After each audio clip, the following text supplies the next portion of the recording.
Okay, so I'll start. أعوذ بالله من الشيطان الرجيم. بسم الله الرحمن الرحيم. Thanks everyone again to spare the time and join the second day of our session on Islamic parenting. And I thank Sheikh Jafar and our program committee for helping us organize this event. So inshallah, let's get started. And I think the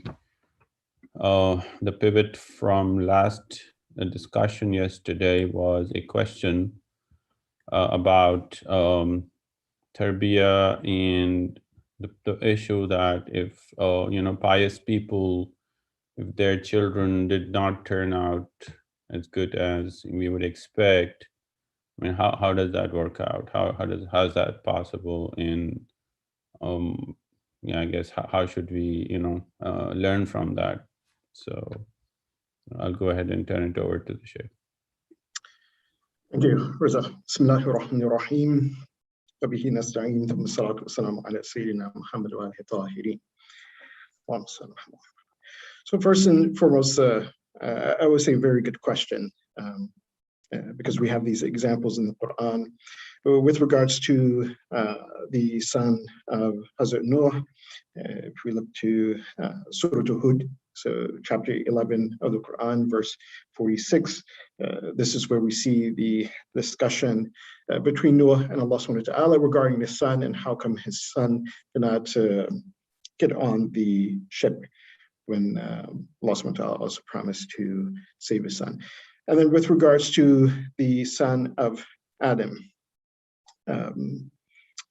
we find in Surah Al-Ma'idah, chapter 5, verse 30, where Cain, he killed Abel, so Qabil, the Habil.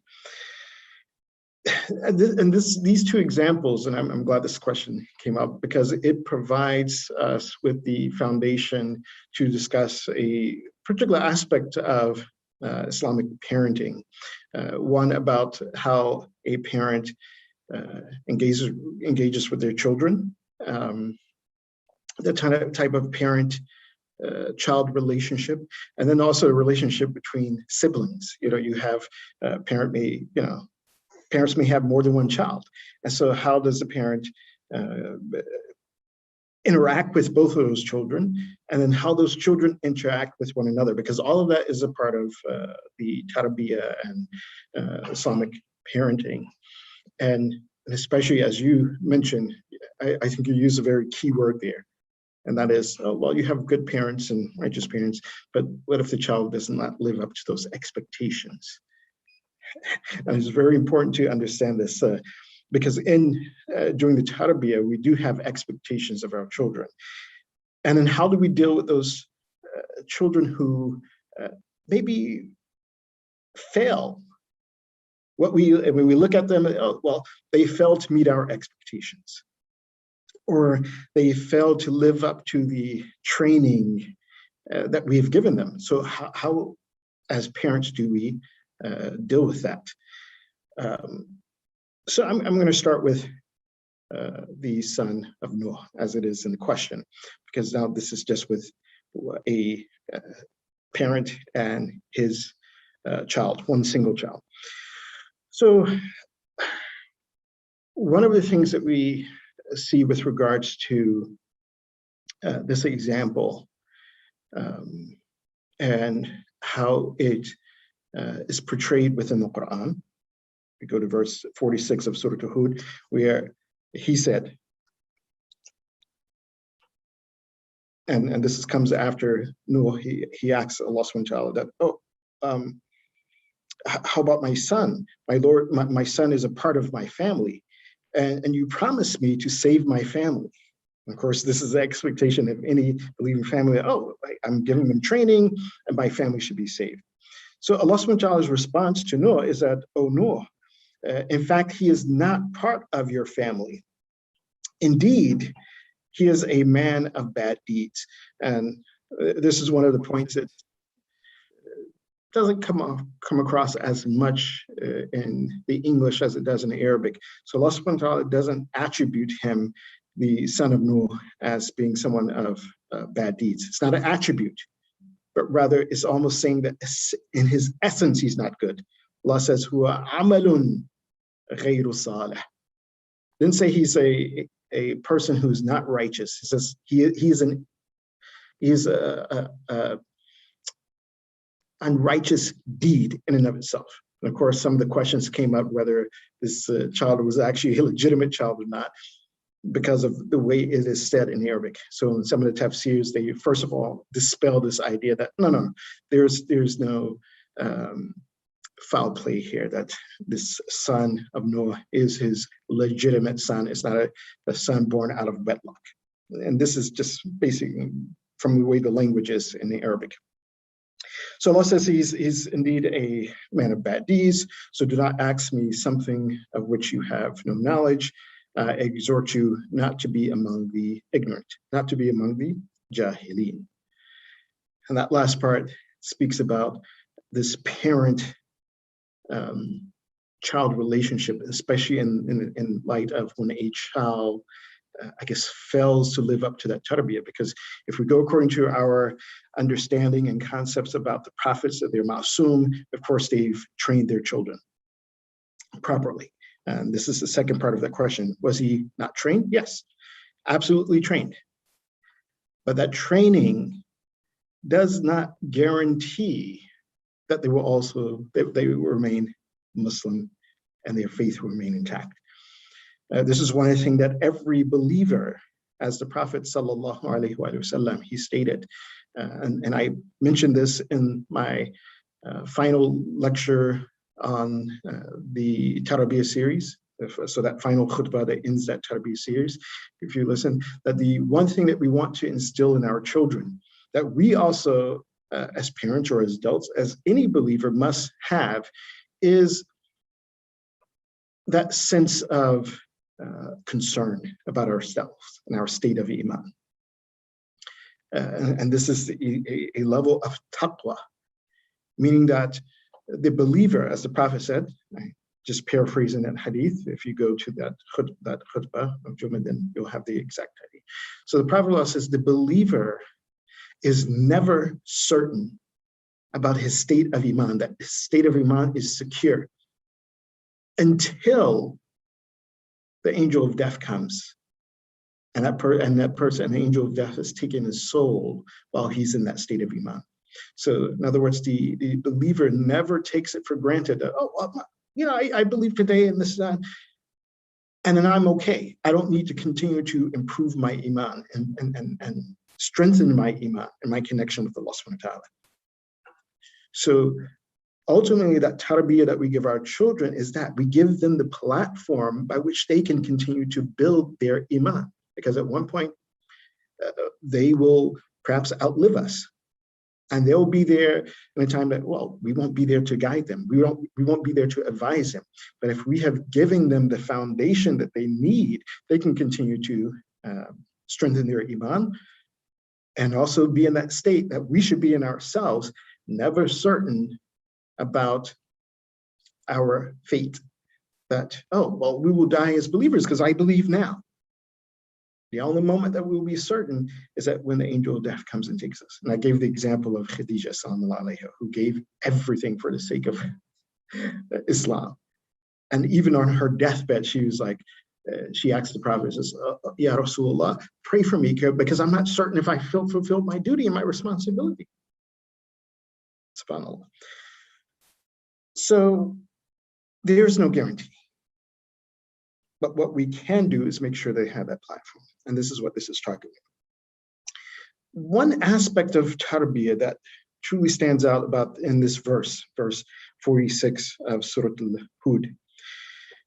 And this is a critical part of tarbiyah. Sometimes we are not aware of this, but it comes in the hadith as far as what is our relationship with our children.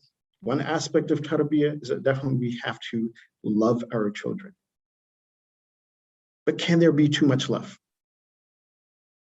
What do you think? There's that, just to kind of engage.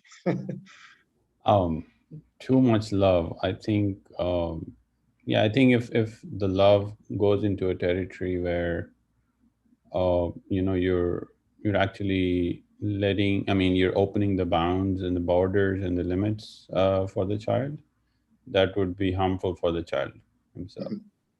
Great, excellent. And that is completely consistent with the hadith we have from Ahlul Bayt alayhim afdalus salam.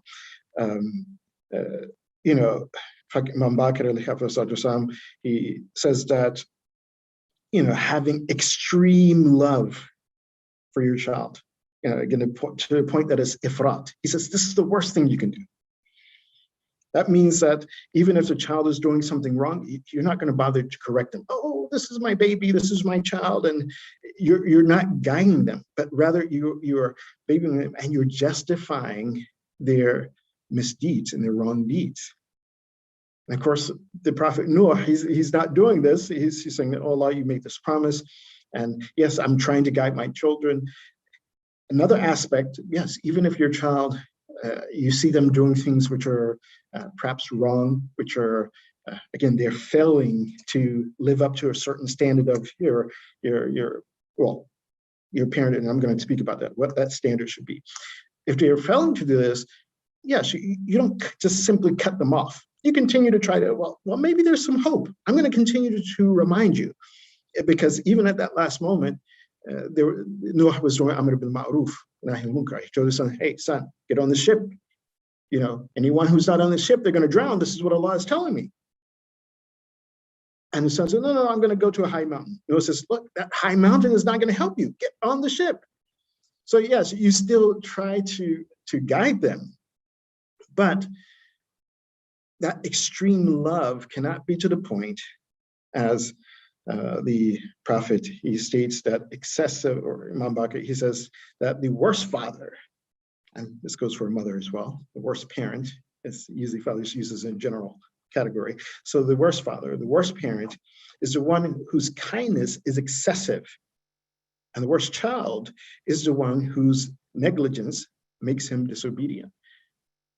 And it's almost like they go hand in hand, that if the parent's love is so excessive, then the child will actually turn out to be disobedient.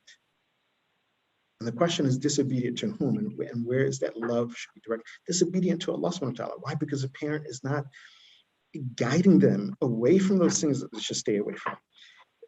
I want to just point to a section in the dua of Imam Zain al-Abidin for the children, that the parents make for their children.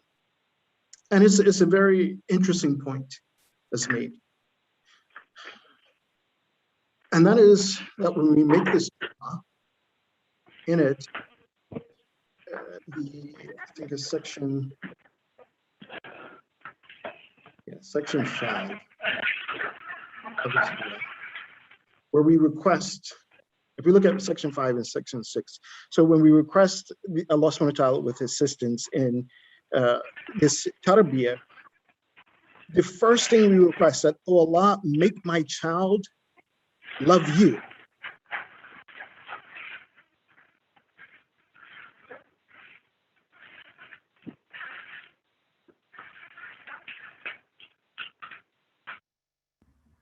Your voice has suddenly disappeared. So Okay, sorry. now it's back. Yeah. Okay, sorry. So I'll repeat that. So in the dua of Imam Zain al-Abidin, dua 25 of Sifatu Sajadiyya, the first thing which we direct our children's love towards is Allah and the awliya of Allah subhanahu wa ta'ala, not ourselves.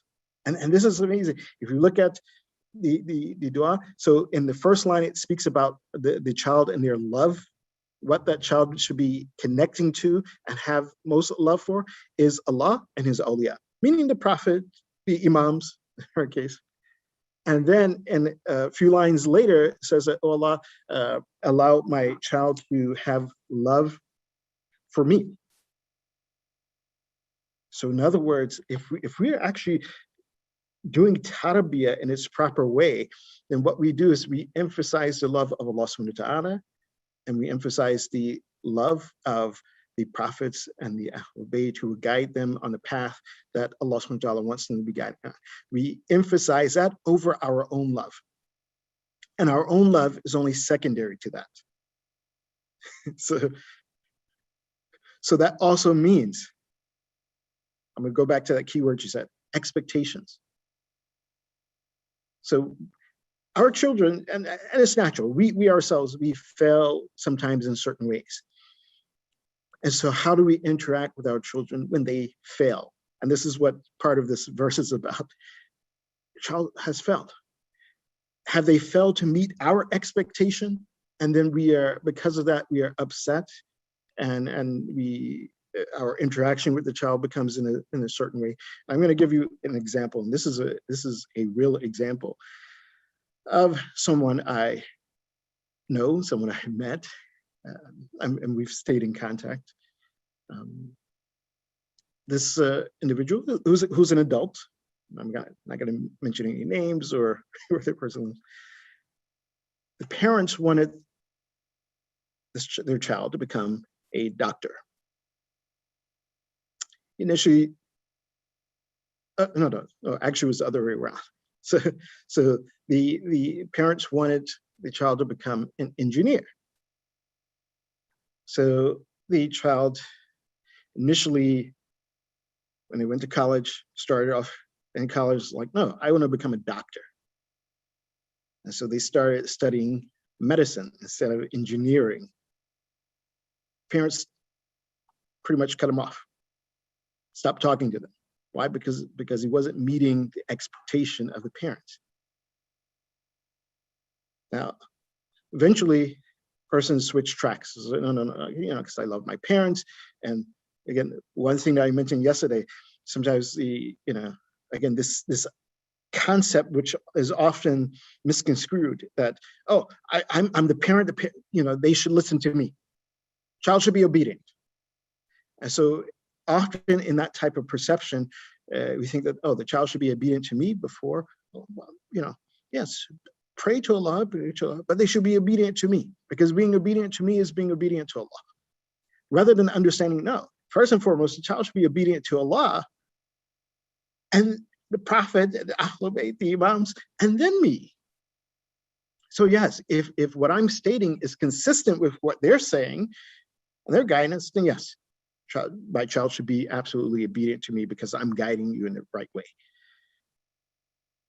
Again, whether your child becomes a doctor or engineer, these are that category that becomes mubah. So anyway, going back to the story, this individual dropped out of their medical school track and became an engineer to please the parents. Once he finished this, and I'm going to tell you, this is a person I know, incredibly smart individual, incredibly smart. So he became an engineer, worked a little bit in engineering, hated it, and eventually quit and stopped being an engineer. He said, I don't want to do this. Again, when he quit his job as an engineer, and then started looking into some like health profession. Okay, well, what can I do? I don't have training, went into kind of like, sports trainer or something like that. He said, oh, this is kind of closed because, again, the parents cut them off, stopped talking to him, was upset with him. It's like, no, we're not going to talk to you because you're not obedient. You're not an obedient child. And it created issues, emotional, psychological issues in this individual who is an adult, and the person is right now well beyond their 40s. So just so you know, and still has this kind of insecurity and still has issues. Why? Because they feel that, oh, I'm a disobedient child. My parents don't like me. My parents are not talking to me. They don't have that respect for me.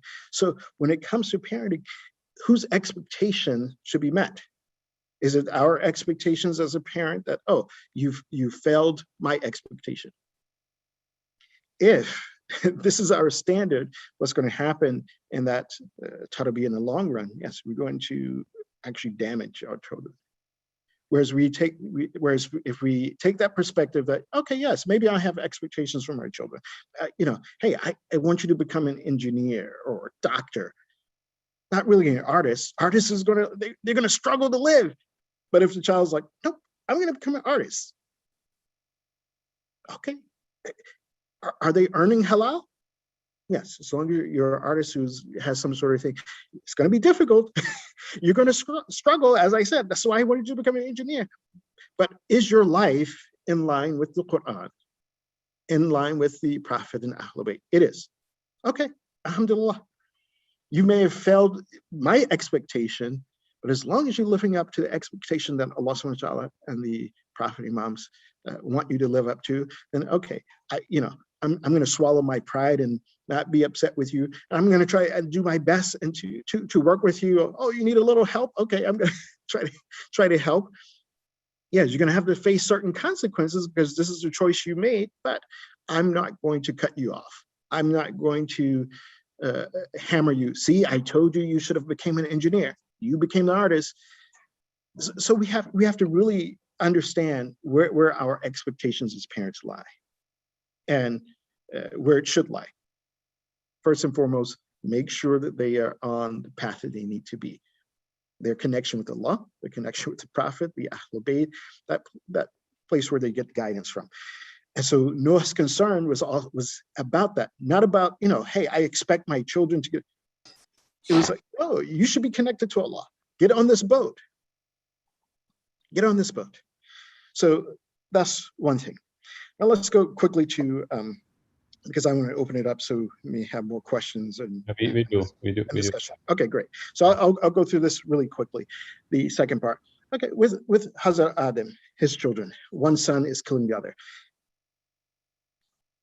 This brings up the scenario of, again, parent-children relationship, and how we interact with our children, especially if we have more than one child. The question would be, hey, do we like one child more than the other?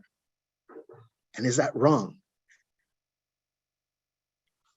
Perhaps this may come up. Oh, I love this child more than the other. You have the feeling. But in our interactions, we have to be fair and we have to be just. Perhaps we may like a child because of certain quality that they have. Oh, this child reminds me of my grandfather or this and that. So we have a greater affinity to this child, or oh, this child looks like my mother, or whatever it may be. And you may have that kind of connection with that child. And if you notice that and you have that love for your child, then one thing the parent has to be very conscious of that, look, even if I have that affinity, I have to treat every child fair and just. I can't simply because I like the way this child comes and gives me salams, and this child is my child is a daddy's boy, daddy's girl, or mommy's boy, and then I give excessive love to that child over the other, or make it seen that I do that. No, it has to be fair. Yeah, you can have that affinity and a greater connection in your heart, but your interaction with them needs to be just and fair. And that's where Cain and Abel, they had an issue. Not because Adam showed that, because Shaitan deceived them. And according to one of the riots, is that Shaitan told Cain, he says, look, your sacrifice wasn't accepted, and Abel's was. Habil's was. And so now what's going to happen is that once your children know this and his children know this, then his children are always going to, take this trump over you. Oh, see, my sacrifice was greater than yours. And so therefore, Shaitan, he convinced Cain to kill Abel. And he did. So that this kind of, what we can say, sibling rivalry, which is, it's going to happen. Siblings are going to compete with one another, and often compete for the love of the parents or something that, oh, hey, I'm in the limelight. And the parents need to be very aware of this, that, okay, yes, fine. You have both children who can draw well. So, okay, one draws a very bad picture, the other one draws something like really good artist. So you commend the one who's art. Oh, great. And you commend the one whose picture and drawing doesn't look that nice. Oh, great, this is nice. That child may also have another skill, another expertise. And so we and it's no problem to, oh, this child is an artist. Oh, we love your art. this child, okay, you're not such a great artist, but if you draw something, we're still going to like it. And we'll put it up too on the refrigerator or on the wall, just like we put in the other ones. But your skill may be in, hey, you like to build things. Your sibling can't build anything. But guess what? If he tries to build something, we're going to put both of them up. We're going to say, oh, hey, they're both good. Yes, one is better than the other, but, it's fine to be skilled in different areas. And you have to encourage that in the children and connect to them on, you could say, their skill and quality base. So minimize that kind of rivalry where it creates this type of animosity between our siblings. Okay, alhamdulillah. Thank you. So yes, it was a very important question. So it's great. We have about, I think, 4 more questions. Okay. One is, when a child enters the adult life, how much should the parents interfere in their matters? 0. And this is a mistake I think a lot of parents, they make, because the child is an adult. The child needs to, again, they'll always be your children, without doubt. The parents can be 90 years old and your children could be, 70. They're still your child. However, they're adults. They need to make the choices. They need to, again, live and gain their life experience. And so the meaning of what Imam Sadiq alayhi hafizahullah, he says, adibhum bi'adabik. In other words, yes, you convey your experience to them. And as you convey your experience to your children, once they are at that age of adult life, then they need to, make their choices. They need to understand the consequences of their choices, deal with the consequences of their choices, and not be forced by us as parents that, oh, this is what you have to do, or use that issue. And this is where I'm saying, this is where quite often parents, they misconstrue that concept. Oh, child must obey us. Oh, I'm 90 years old and my child is 70, and I'm going to tell you, don't do this, or you have to cook this. And sometimes it's on very minor stuff. You have to cook it this way, or don't do this. Don't say that. If it is a point where the parent is guiding the child, they see that, oh, wait a minute, this is your duty. This is wajib. How come you're not doing this? This is your obligation. There's absolutely every right to do that. You have to do the amr bil ma'ruf, nahy anil munkar. Hey, it's recommended to do this. You should do this. Quite often, though, what happens in this scenario is the interference comes in a place where that area where it's called mubah, and we mentioned that. It's permissible. The child can do this or not do this. And this often creates problems in the child's life. It creates problems in their marriage life and family life. I've seen this so many times. And sometimes, unfortunately, it leads to dissolution of a marriage, because the parents are so much involved in the child's life and their choice. Oh, you know what? You have to talk to your spouse this way. You have to do it this way. You have to do. When the things are, there's no obligation to do it this way or that way. If there's something that, yes, the child is not meeting their responsibility, yes, you have to advise them. But if it's just something that, well, hey, they can do this or not do this, then you should not interfere too much, because it will create problems. And I'm going to just end with this point. I've seen it to a point where there are some adults, because of the interference of their parents, even into their adulthood, they have become so indecisive, even on small things. They don't know what to do. Oh, should I do this or that? I absolutely don't know what to do. And so this is a wrong, it's not a good approach to take with our children. So. Okay, alhamdulillah. So we have, I think, 3 or 4 more questions. So we'll go there. Perfect. So I'll go to another question first. Okay, I'll skip these 2 first and go to this one. Okay. The pandemic has been extremely hard for stay-at-home mothers. Could Mhm. you offer some words of motivation for them? It has been incredibly hard and isolating. Yes, yes. No, absolutely. I understand that. This pandemic has been, um, I think, hard for everyone.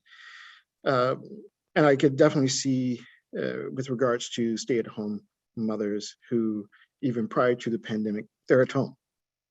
But prior to the pandemic, they may have been at home and they got out, they did things, but now they're at home, and then their free time or relaxed time is still at home. So, so the the thing is that one thing is that, on one hand, we should take advantage of this opportunity, um, especially if the fathers are at home as well and working from home. The father should uh, help out, take time and to take the children, be with the children, allow the mother to relax, even if they are at home, allow them to relax and to do something whereby, um, again, they don't have to be with children the whole time. Um, and find other ways of getting out and about. Depending what's there, but you still have your family. You have, some people have their bubble, and then take drives. Just do things to change things up, and not have a monotonous day every day, 24/7. You change things up a little bit. So, yeah. Okay. Alhamdulillah. All right. So let's move to the question. You mentioned yesterday that if the parents are not giving the right Islamic tarbiyah to children as grandparents, you have responsibility. What do you do if your children are not on the right path? So yes, a very good question. So, yes, we mentioned about this idea and concept of wilayat tarbiyah, and that means that the parent who's observing that bare minimum, meaning that they are teaching the children about their usuluddin and furu'uddin, teaching about, tawheed, nabuwat, and ma'ad, imamat, the justice of Allah subhanahu wa ta'ala, and teaching them their basics that they need to know. Wudu, prayer, fasting, and of course, at the age appropriate time, these things must take place so that by the time the child is baligh, reaches the age of maturity, and they're now responsible for their actions. So the parents need to take care of that. If the parents are not taking care of that, then yes, the grandparents need to make sure that that's happening, and find a way to implement that. Of course, given the situation where we live in, you won't be able just to take the children and do this or that with them, but you find ways that, if your grandchildren are with you, that you find ways of instilling these values in the children, teaching them about their religion, their faith, if the parents have neglected that. And of course, the thing to be careful on is also to understand, okay, well, what exactly do they need to learn? So if my children are teaching my grandchildren how to make wudu, the obligations of wudu, not teaching them the recommended things about wudu, okay, as long as you're teaching them what they should be. I can't be like, oh, you're not teaching them that this thing this is supposed to have in the salat or in the wudu, and because of that, the tarbiyah is not right. No, they're teaching them at least the bare minimum, then that should be fine. If they come with me and I'm teaching them a little bit more, age appropriately, then that's fine as well. So make sure that they are teaching the bare minimum. If not, then find ways of instilling that in the grandchildren. So could it be, could this be a way to execute this, that the grandparents can actually increase the face time with the grandchildren, essentially just have more communication with them, and through that communication, in subliminal ways, transfer over the values that they want to transfer over. Yes, that's possible. That's a good idea. If they can't see them face to face, but yes, but they can interact, and normally, hopefully it's not a strained situation where the grandparents don't get to see their grandchildren. But if it's a case of, yes, they get to see them, yes, in whatever way that's possible, could be indirect, and, educate the children with regards to their faith. Okay, another, it's kind of like a competing question to the other one. Pandemic has been really hard for work from home fathers. Could you provide some word of encouragement to keep us moving in the direction of Allah? Yes, yes. Again, I would say that, yes, it is. And I mentioned this once before, that sometimes the pandemic, although is difficult from one aspect, it can be a blessing from another. Because if you're working from home, you will probably have more time to connect to Allah subhanahu wa ta'ala, less time commuting on the road. So take advantage of that. But waking up, and sometimes I think some people have also shifted their work hours, said, oh, you know what, I'll work at night when the house is quiet, because I have that, I have that ability. I can either work during the day or I can work at night. So really, plan your time. And I will go back to the hadith of Imam Rida Ali Hafizahullah from yesterday, where he says, plan your time into 4 segments. One segment of connecting with Allah, the other segment of connecting, with your livelihood. The other segment is connecting with your brothers in faith, brothers and sisters in faith. Your spouses are also that too. Your brothers, yes, they're your spouse, but also because they're mu'min or mu'mina, you connect with them and you develop your path together towards Allah subhanahu wa ta'ala.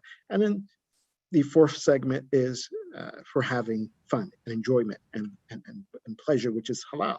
So, I think if you're working at home, you can probably put a very good plan together to make sure that your life is having these 4 segments. And so I think both the wives, stay-at-home moms, and now the stay-at-home dads, they can do this. And I would say, for the stay-at-home dads who are working from home, now you understand what it means that when your wife is at home all the time too. So so now work together and create a very good plan for yourselves to not be depressed or bogged down by the pandemic. Okay, so we have, if parents have disagreements and often end up having arguments in front of the children, even if it's not terrible language or screaming, should that be avoided? How? Well, people will disagree naturally, and of course, parents will disagree. So yes, it is always better to avoid arguing and in front of children, even if it's not bad language or screaming, because sometimes the children, they may not understand that. And I would say, sometimes you can have a disagreement and it's just a pleasure. Oh, hey, we should do this. No, I think we should do this. Which are kind of minor. It's not like, there's a clash. It's just that, oh, well, we disagree on how to do it. Those type of things are okay. But if it is a disagreement where there's kind of a clash and there's friction, often those will lead to either, screaming, bad language, or even sometimes facial expressions where the kids are like, oh, hey, what's going on here between my parents? So yes, you want to avoid doing that in front of the children. One way is, definitely a person should know themselves when they're getting upset. And one of the ways also to, and then if they're getting upset, then okay, don't respond, don't react at that moment, and step away or say, hey, we'll continue this conversation later. One way to avoid those type of things as well is to be effective listeners. So what I mean by that is that you, if there's a disagreement, especially one that's going to lead to some sort of kind of conflict, because there's disagreements that don't lead to conflict. It's disagreement like, oh, should we have eggs this morning? No, we should have pancakes. No, no, I think we should have eggs. Well, I think we should have pancakes. He was like, okay, well, let's make a few eggs and make a few pancakes. Or oh, we ate eggs yesterday. Let's fine.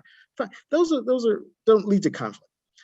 But being an effective listener means that if something is being said, and you know that statement is going to lead to some sort of disagreement, just listen. Just listen. And I'm like, okay, fine. Make a note of the point. We'll come back to this later. And if you're able to also make a statement for your spouse to simply listen to, and they make a note of it and say, okay, fine, we'll talk about this later. This is not the time or in place. And then you carve out a specific time and a specific place and an environment or atmosphere to discuss those things. Children are perhaps asleep, you and your spouse are having some coffee or some tea. It's like, okay, now let's discuss these things. Okay, great. All right. I'm skipping these questions because okay. As a parent yourself, what age do you think is the hardest and one has to prepare for the most?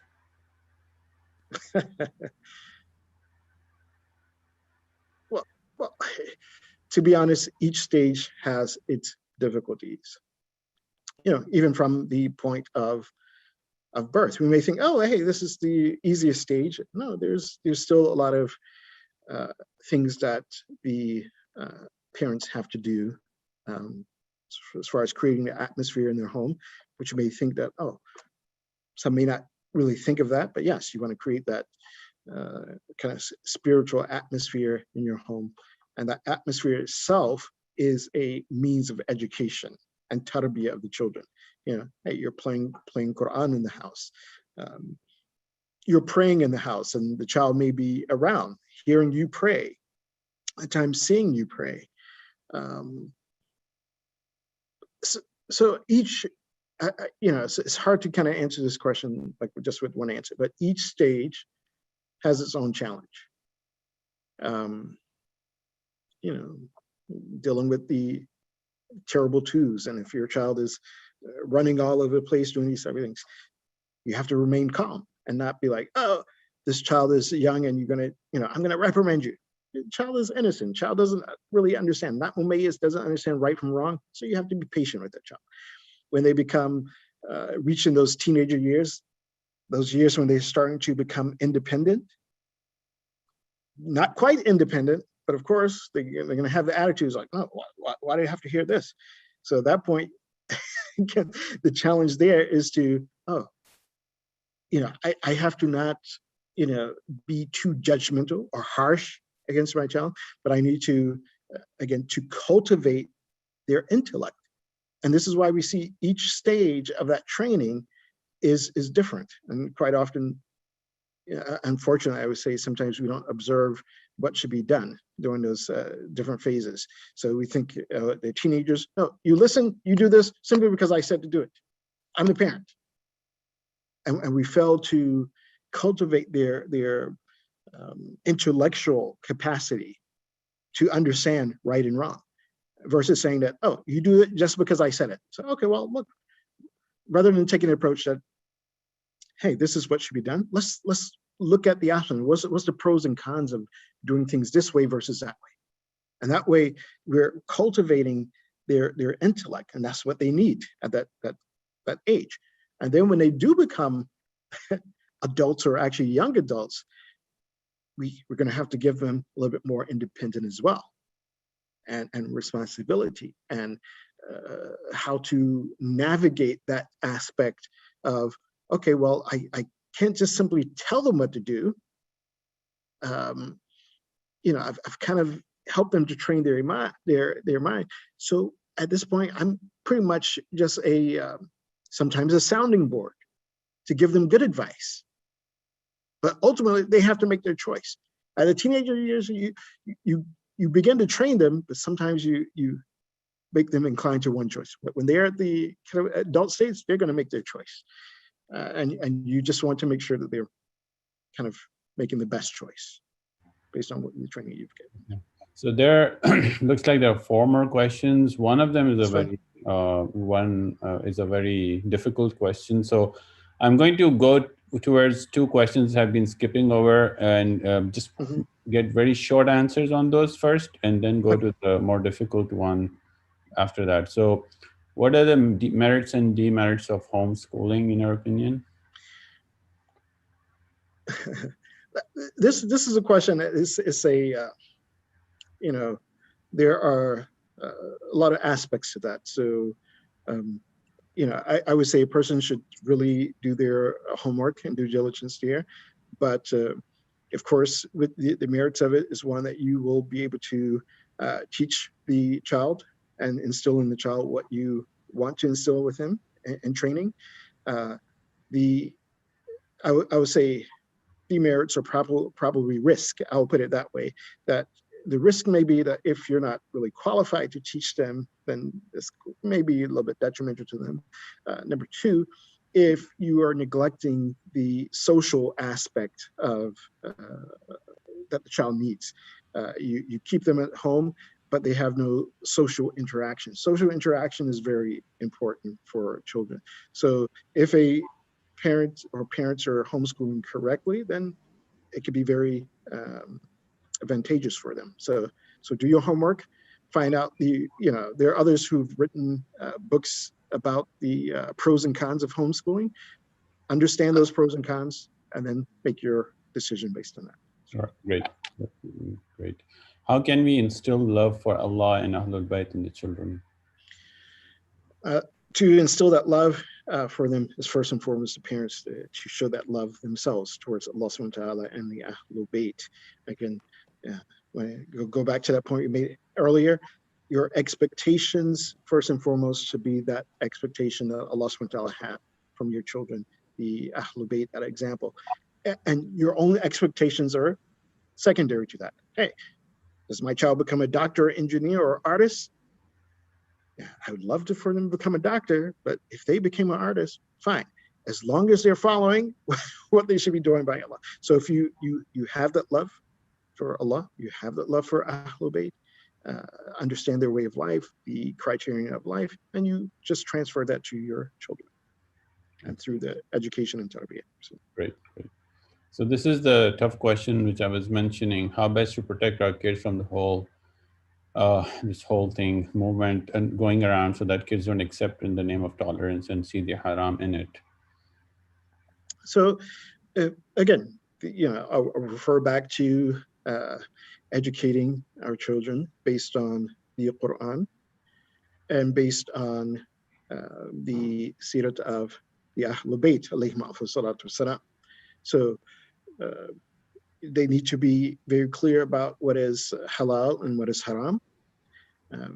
And they also need to be very clear about how to interact with people who are maybe engaged in certain actions that are not permissible for us to engage in. And of course, this is one of those areas which may be a very difficult point at this time. But I'm going to give you an example where, again, we're very clear about it because in the Sharia it talks about it. So as Muslims, we don't drink alcohol. However, we may be working with individuals who drink alcohol.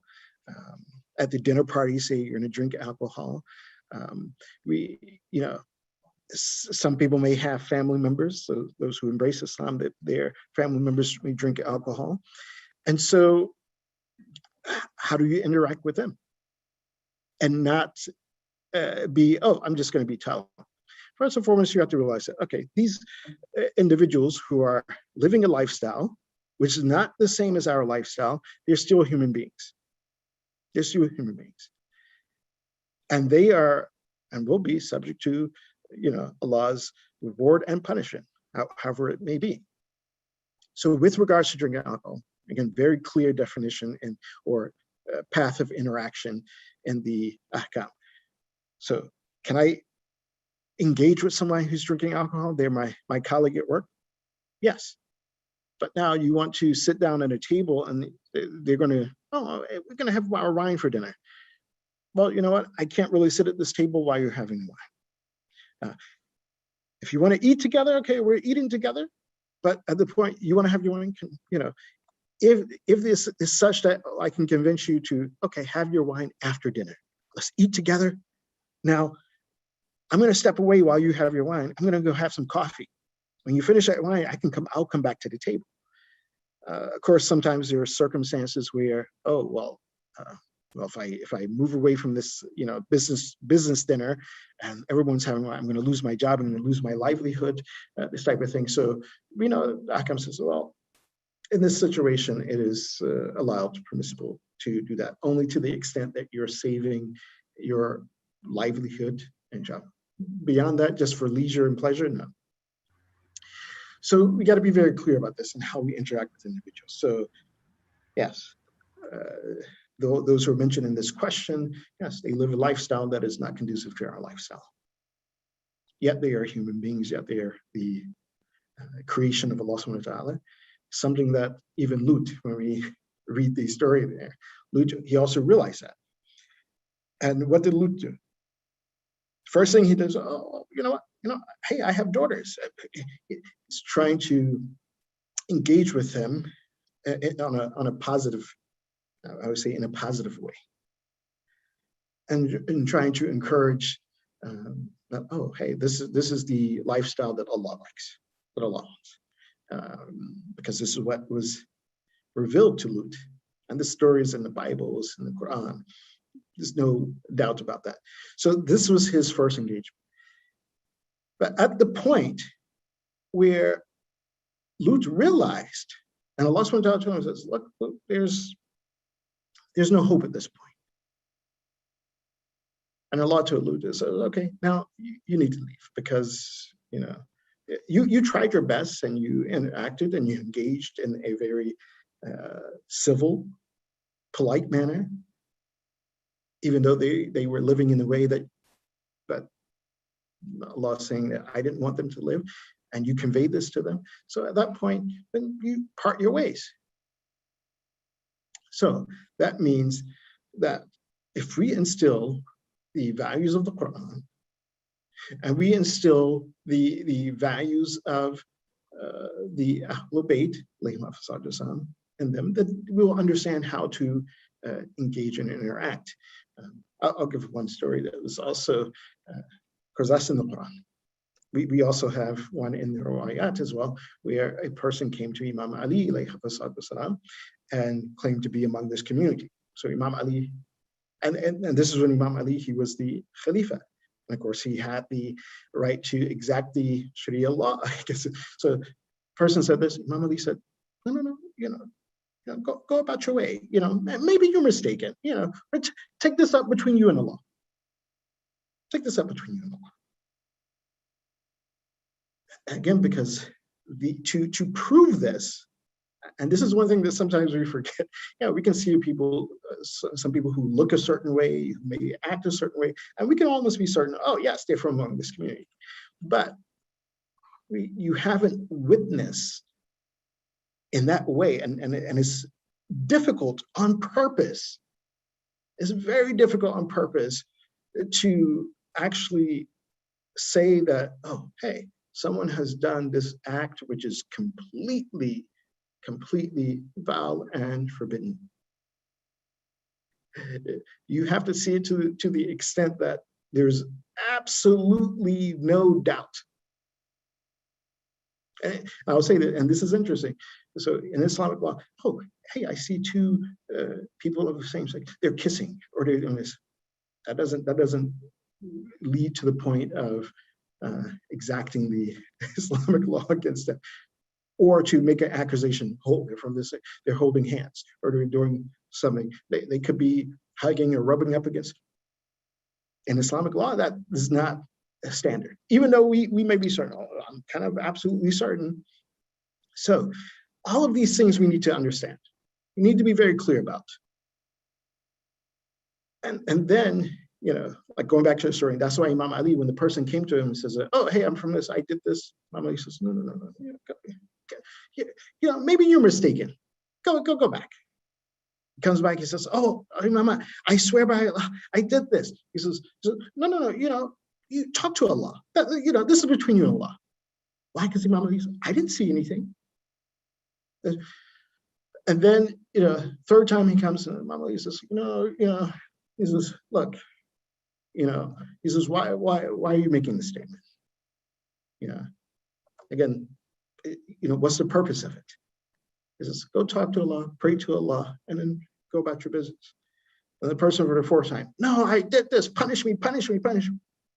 So at that point, Imam Ali says, well, hey, you're swearing and you're this. Okay, so he prepared the punishment. So let's dig the hole, let's do this. And then as the people came to where the punishment was going to exactly, the person's like, no, I didn't do this, and he ran away. And then people were like, oh, we got to go capture him. Imam Ali said, stop, leave him alone. He's like, but he swore. He says, did any of you see anything? They said no. He says, okay, he just claimed it by himself. Allah knows the reality, but you didn't see anything. I didn't see anything that leads to this type of punishment. So leave him. So the thing is that in that, like I said, the interaction must be, I guess you say, if you want to sum it up, civil, humane, but at the same time, not agreeing that, that this lifestyle is okay, not with me. I don't indulge in it. We drive every day and we see people sitting outside the pub and drinking. Okay, they're sitting outside the pub and drinking. I don't drink, don't want to drink. We see people doing other things. I don't drink, I don't indulge in that type of action, but are those human beings? Yes. Are they the creation of Allah? Yes. Now, if someone is doing something unjust and incorrect to someone that they don't agree with their lifestyle, are we obligated as Muslims to stop the oppression? Absolutely. Whether that person believes in Allah, doesn't believe in Allah, whether that person is doing something that is against the way we live or not, if their rights as a human being, as a creation of Allah, is being usurped, then you speak out against that. You don't speak in advocacy for something that is not correct. So for example, and we can use this as well. So if someone says, well, hey, it's my right to drink alcohol. So now should I sign a petition to say, oh, we need to have more pubs, and why? Because people's right. No, I'm not even going to mess with that. Why? Because that's not my lifestyle. If you guys go do it, meaning the people who are indulged in that, that's your business, but I'm not going to do that. But if someone is coming that, oh, hey, this pub is here, I don't like it, I'm going to go and I'm going to beat up everybody in the pub or this and that. We said, no, you don't have a right to do that. That's unjust, that's wrong.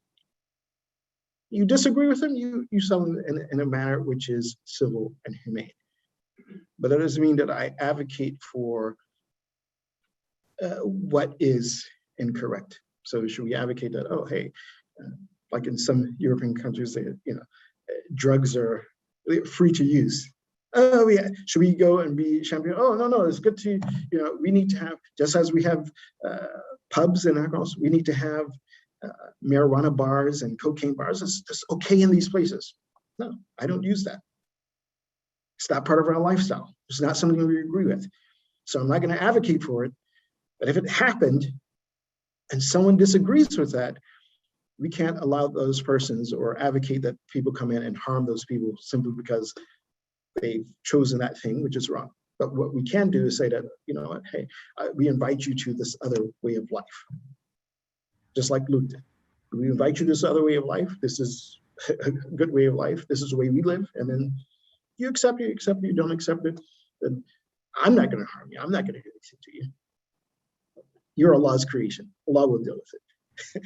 Okay, great. So we're out of time and we have 5 more questions. That's fine. I'm okay if you're okay. Yeah. So One suggestion I have is if you want to gloss through the questions and maybe prioritize them or mix them up together as answers, or you Okay, want? just go through it, I guess, one by one, and then I'll try to answer them quickly. That was, like you said, it was a tough question. You needed some explanation. Yeah, but there are more tough questions ahead also. Okay, no problem. We'll kind of So cover them as fast as we yeah, can. any resources in Islamic parenting that you recommend that we consult to improve our parenting? Well, I would just refer you maybe to Al-Islam, al-islam.org. Perhaps you can find some things there. Also, if you want to look at our YouTube channel where I give the series on Tarbiyah, then that also will help. I perhaps have mentioned some resources there as well. So, Okay, and if I may add, there was a recent workshop on a similar topic in the Islamic Center of England. yes. If someone wants to look at that, they could also look at that. Okay, great. Okay, what is the Islamic perspective on respecting children's body boundaries? In back home culture, they ignore children's boundaries, like tickle them when they stop, force hugs, etc. Yeah. Yes. So these things are also mentioned in the books of Islamic law, and particularly with regards to the ages of children, like when they become mumayyaz. Of course, um, you know, there's a certain so that boundary, it changes also with the ages of the children, prior to being mumayyaz, and then when they become mumayyaz, so forth and so on. So those things are almost clearly designated in the books of Islamic law. So I would say definitely refer to those books, and then you'll find those things. And it will definitely be a much detailed discussion if we go into each and every aspect. Okay, great. We know tarbiyah begins at the points of conception. What can a mother practically do during her pregnancy to give the child the best spiritual nourishment? Okay, so I'm just going to do a corrective point of this question. And this is also covered in the Tarbiyah series at the very beginning. The Islamic Tarbiyah actually begins before conception. It begins with the lifestyle that the parents, both mother and father, have prior to conception, fulfilling their duties and responsibilities to Allah subhanahu wa ta'ala through the marriage itself, that union, even to the point of what has been eaten before conception. So refer back to those lectures on the Tarbiyah, and then those things will be pointed out. Also, I believe it's the book that was written by Sayyid Muhammad Rizvi about marriage and morals. I think that's the title, Marriage and Morals in Islam. That is also a good book to refer to with regards to this question, because there are things also during pregnancy that can be done as well. And we mentioned those in the Tarbiyah series as well. Listen to the Quran, keeping up with prayers, all of these things. But that book also, Marriage and Morals, talks about that. Also goes over, I think, a few issues of tarbiyah as well after the birth of the child. So that could be a resource. Great, thank you. We do hijab, but some family members don't. How can I discuss this with my young child in a way that reinforces the importance of hijab without encouraging them to be judgmental or say harmful things? Well, yes, this is a great question, and it is definitely a point of proper tarbiyah in one's home, and first and foremost, leading by example. So that parent, meaning the mother, maybe leading by example. Also the father as well, leading by example of dressing modestly and instilling the value in that. And so, again, this idea and this concept will also be, and this is a part of the tarbiyah. It in itself will also have various stages in its tarbiyah. So we shouldn't think that, oh, hey, I taught the child once about it when they were young, or perhaps before they baligh. And this happens actually. So a lot of the young girls and stuff like that, before they even baligh, we put the hijab on them and get them used to it. Yes, that's one thing. But is that sufficient enough? No. When they become mumayyaz, you have to speak to them about it. When they become teenagers, again, at the age appropriate level, we speak to them about that concept at the various levels. The first level may just simply be to wear it or to get used to it, just like when you're teaching your child wudu, according to the levels of IABA. You just teach them, wash your face, wash your hands, and hey, we're going to the masjid. We're going to this place of prayer. At the next level is like, oh, this is how you make wudu. Wudu is, you wash your face in this way, you wash your arms in this way, you wipe your head and you wipe your feet. That's another level. And then you find even a more intellectual and spiritual level about the wudu. What is the meaning of wudu? So quite often in our tarbiyah, we train, and this is kind of one of the unfortunate things, our tarbiyah usually stops at the age of 14, 15, and we don't go beyond that. So yes, they will learn all the wajibat, all the mustahabat, but then they don't go into, okay, what is the spiritual aspect of wudu? Where's the spiritual dimension of salat? That's still part of the tarbiyah that we have to get them. And the same thing with hijab. Oh, you're just wearing it. This is a nice thing. Oh, look how beautiful it is. And look, then, okay, hey, where does Allah speak about it in the Quran? Where was it in the Hadith? And then, oh, what is the spiritual ramifications and meaning of this hijab? And Allah wears his hijab too. And if you are not worthy of connecting to Allah subhanahu wa ta'ala, then you're going to be blinded from it. And a certain level of that connection with Allah subhanahu wa ta'ala. So in the same way, our women, and this is, I'm just kind of giving a little hint here. So the same way, our wives, you have to be worthy of going beyond that hijab that's put there. So because Allah subhanahu wa ta'ala, even for those who, as our father say that they're hujabun nur for Allah subhanahu wa ta'ala. So they are veils of darkness for Allah, that meaning the person is sinful, hasn't connected with Allah subhanahu wa ta'ala. Then they are hujab an-nur, that even when the person connects to Allah subhanahu wa ta'ala, they are veils of light, that you may understand Allah in one aspect. When you become worthy enough, that veil of light removes and you're at a deeper connection with Allah subhanahu wa ta'ala. So this idea of hijab, not simply for women, Allah has it.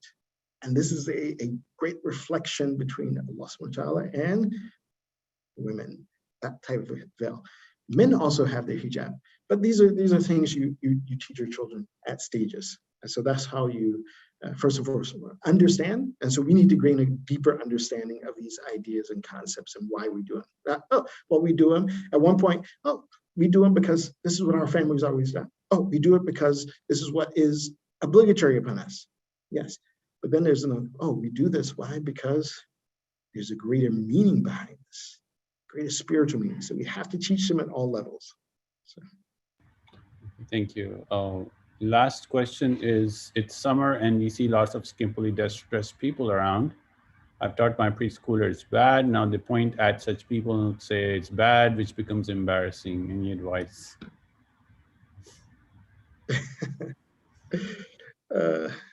Well, again, this goes back to, there are certain things that we teach, and like I said, is in our tarbiyah. I will say this, and in our method of tarbiyah, in terms of we have to be very careful of setting up simple binaries. Meaning, bad, good, bad. Yes, there are things that are bad. There are things which are good. But instead of just setting up this black and white binary, bad, good, just categorize and point at the good, what is good, and point out the good, what's good, and point at the bad and what's bad. No, we have to, train the children to understand, okay, yes, this thing is bad, but what is the reason for that? And to understand, hey, yeah, some people don't make the right choice. But even if they don't make the right choice, is it our place?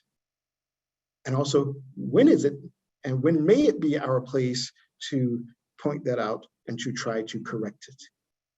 And here, that means that we'll have to understand, okay, what are the parameters of Amr bil Ma'ruf, Nahy anil Munkar? Then also having that knowledge of what's good and bad, and being, I would say, respectful containers and holders of this, and being respectful conveyors of this. Because if, here's one criterion that we know for sure. And it comes out in the Quran, that Allah subhanahu wa ta'ala only sent to prophets to nations that were steeped in disobedience and debauchery and vainness and just complete utter violation. And Allah sent the prophets to these places. And we know this for sure, what Allah subhanahu wa ta'ala says in the Quran. It says that, look, Ya Rasulullah, if you weren't rahim, if you weren't merciful with it, if you weren't kind with these people who were violating every, law of law, legal aspect, ethical aspect, moral aspect of what Allah subhanahu wa ta'ala wants from humanity, if you weren't graceful and merciful with them to convey that, then they would have turned away from you. I think, and a lot of times this is the lesson that many people fail to learn, and we fail to instill it in our children. Even if we're living a good life and a righteous life and the life that Allah subhanahu wa ta'ala wants, we cannot take this attitude to be, we are righteous than thou. Oh, because I have it, I'm good and all of you are bad. No, we have to realize that, well, some people may have not understood. And so let me, in the best of way, kind of convey this to them. Understand what's right and wrong. And that's the only benefit of a binary. This is good, that's wrong. But what's more important is that, how do I understand the good and increase my good, stay away from what is wrong, and how do I convey, and it may not even be with words, just simply through my action and my lifestyle, how do I convey that, look, this is the proper way of life? And so I don't have to point fingers at people, tell them, you're bad. I don't have to do that. They will understand it in the way I live and the way I interact with people. So, and that is one of the greatest lessons we find from Rasulullah sallallahu alaihi wasallam. Greatest lessons we find from the Ahlul Bayt alayhim salatu wasalam. And this is why we see historically that people who initially looked at them and was like, oh, no, these are people, they were actually drawn towards the Prophet, drawn towards the Ahlul Bayt because of the way they lived. And they understood that, with this person, I don't need to say anything. They see my example. Another person, I need to say something or talk to this person because they want to hear something, they want to know, so I'm going to convey it to them.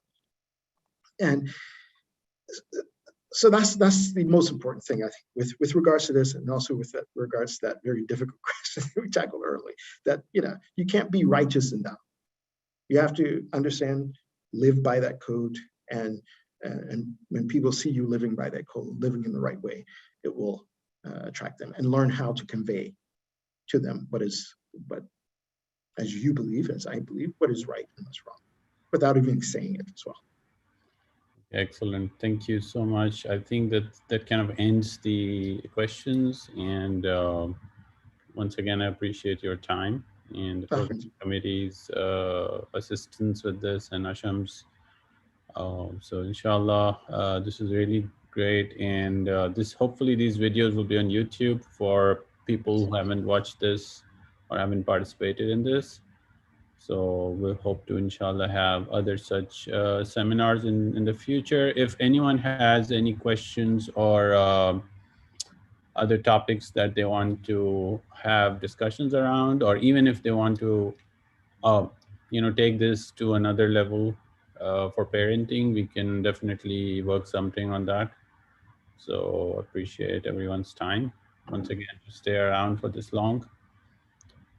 So I think we can end, Sheikh, if you have any last few words or any dua or anything to end the session with, that would be great. Well,